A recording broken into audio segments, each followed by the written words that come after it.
Matagumpay na nagsagawa ang Social Infrastructure Building Division ng Ministry of Agriculture, Fisheries and Agrarian Reform ng 4 na araw na aktibidad ng Agrarian Reform Community Development Plan Formulation Workshop sa Coronadal City.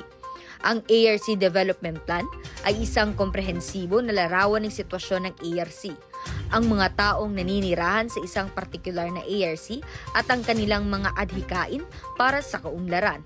Ito ay nagsisilbing gabay at batayan para sa anumang interbensyon sa pag-unlad sa isang lugar.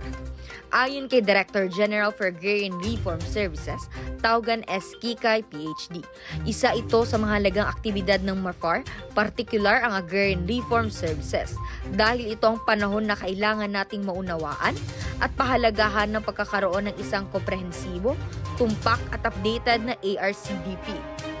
Ang aktibidad ay nakapokus sa napahusayin ang mga tauhan ng MAFAR sa mga plano sa pag-uunlad ng ARC sa pamamagitan ng pagturo ng kahalagahan ng mga komprehensibong plano, mga paraan sa pagkolekta ng data, mga diskarte sa pagbalangkas, pagsasama ng mga stakeholder at pagtataguyod na panatilihing pag-unlad.